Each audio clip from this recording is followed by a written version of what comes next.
किस्त 2 खोया हुआ ख्वाब। ईमान हैरत से खड़ी देव ज़ाफ़रान को देख रही थी, जो अपने घुटनों के बिल झककर उसकी नज़रों के बराबर आ गया था। इसकी मेहरबान आंखें सितारों की तरह झिलमिला रही थीं, जिन्होंने ईमान के दिल में मौजूद खौफ को कम कर दिया। इसकी गहरी मगर नर्म आवाज़ गूंजती हुई महसूस हुई, जैसे दूर कहीं बादल गरज रहे हों। मैं ज़ाफ़रान हूँ, ख्वाबों का रखवाला, ज़ाफ़रान ने कहा और एक चमकती हुई जार को उठाया, जिसमें सुनहरी रोशनी की चमक थी।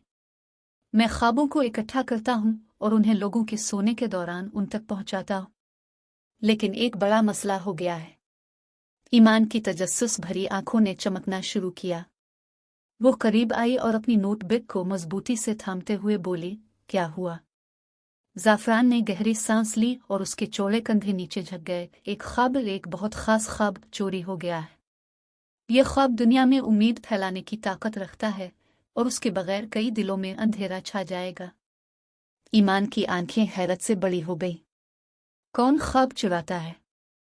ख्वाबों के चूर, ज़ाफ़रान ने गमगीन लहजे में जवाब दिया।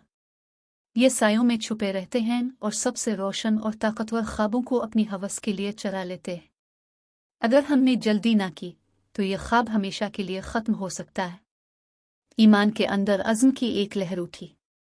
मैं तुम्हारी मदद करूंगी, उसने कहा, और ये सुनकर खुद भी हैरान हो गई। ज़ाफ़रान ने इसे देखा और उसकी नज़रों में नरमी आ गई। तुम बहुत बहादुर हो, छोटी सी बच्ची, लेकिन यह सफ़र आसान नहीं होगा। आगे बहुत खतरे हैं जिनसे मुझे भी डर लगता है। मुझे डर नहीं लगता, ईमान ने कहा, हालांकि इसका दिल जोर जोर से धड़क रहा था। ख्वाब अहम हैं। अगर हम उनके लिए नहीं लड़ेंगे तो कौन लड़ेगा? देव मुस्कुराया और अपने बड़े हाथों से चमकती हुई जार को जमीन पर रख दिया। फिर तुम मेरे साथ आ सकती हो, लेकिन पहले तुम्हें तैयार होना होगा। आगे का रास्ता हैरतों और खतरात से भरा हुआ है और तुम्हें सिर्फ हौसले से ज्यादा की जरूरत होगी। ज़ाफ़रान ने अपने कंधे पर लटके थैले में हाथ डाला और एक छोटा, चमकता हुआ टुकड़ा निकाला। यह ख्वाब का एक हिस्सा था, जिसमें रंग ऐसे नाच रहे थे जैसे जुगनू। यह तुम्हारी रहनुमाई करेगा, उसने कहा और उसे ईमान की तरफ बढ़ा दिया। जैसे ही वो टुकड़ा ईमान की हथेली पर आया, उसके पूरे जिस्म में एक गर्मी सी फैल गई। इसने ज़ाफ़रान की तरफ देखा और उसकी आंखों में एक नई चमक थी। हम कब शुरू करेंगे? अभी, ज़ाफ़रान ने जवाब दिया और अपनी पूरी ऊंचाई तक खड़ा हो गया। ये जंगल सिर्फ शुरुआत है।